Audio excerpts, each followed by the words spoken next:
Welcome to another explainer. Today, we're diving straight into the absolute secret rules of strangers. Specifically, we're decoding the hidden biological and sociological codes that totally dictate how we interact in modern cities. It's kind of like a complex dance we all do every single day. Let's break it down. All right, picture this. You're on a packed commuter bus. One moment, everyone is aggressively ignoring each other, right? The next, disaster strikes. A tote bag snaps, and a glass jar of soup absolutely shatters on the floor. But instead of looking away, something crazy happens. The bus completely transforms. A woman in scribs blocks the spill. A teenager instantly gathers the dropped items into his hoodie. A guy with paint on his hands pulls out blue painter's tape and fixes the broken strap. Literally, in seconds, these completely isolated strangers become a highly efficient pit crew. Which brings us to a really massive mystery of human behavior. How do people who spend their entire commute staring at their phones, totally ignoring each other, suddenly coordinate flawlessly in a crisis? Well, let's look at Section 1, Why We Ignore Strangers. To understand why we help, we first gotta understand why we ignore each other. Sociologist Erving Goffman coined a pretty perfect term for this, calling it civil inattention. It's basically the respectful recognition of a stranger without treating them as an object of curiosity. You know the drill. You glance, and then you quickly look away.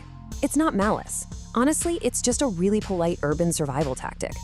See, rural cultures are generally built on close kinship where everyone kind of knows everyone. But a crowded city? That requires a completely different approach. We have to peacefully scan and ignore each other just to shield strangers from unwanted claims on their time or attention. It's literally how we maintain our individual freedom in incredibly tight spaces. Now for Section 2. The bystander effect paradox. So you've probably heard of the bystander effect, right? It's that completely terrifying idea that a crowd will just watch you suffer. And why? Diffusion of responsibility.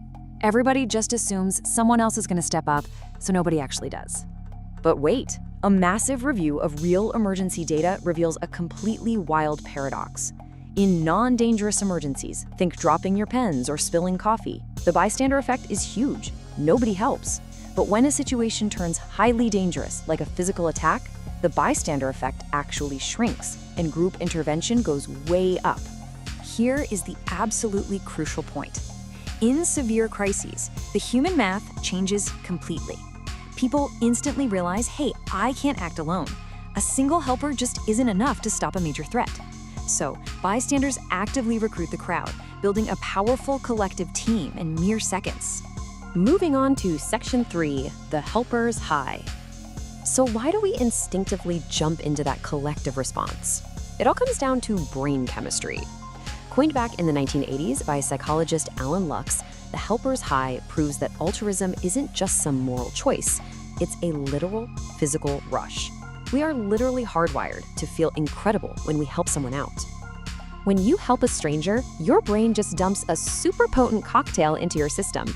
Endorphins flood in as natural painkillers, giving you a wave of euphoria. Dopamine fires up your reward center, basically tricking you into wanting to do it again.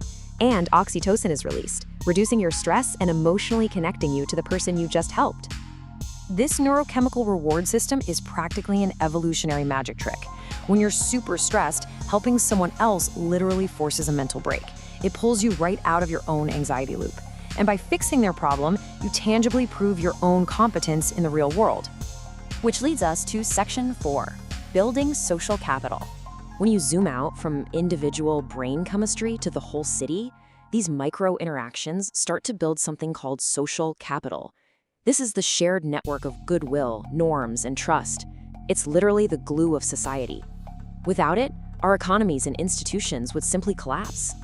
Every single time a stranger tapes up a broken bag or buys a meal for someone short on cash, they are actively weaving these invisible network ties. They're creating an entire social structure right from scratch. And these small actions establish a really vital baseline of trust.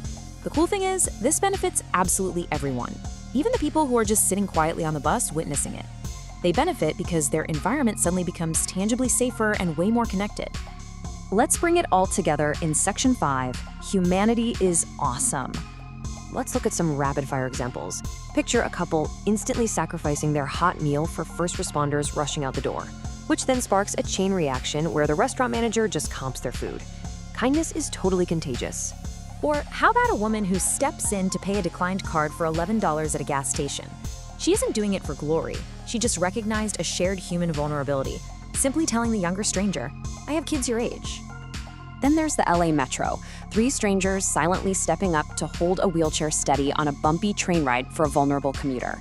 It beautifully proves that while appearances can definitely be deceiving, our absolute capacity for care is universal. And don't forget the random injections of joy.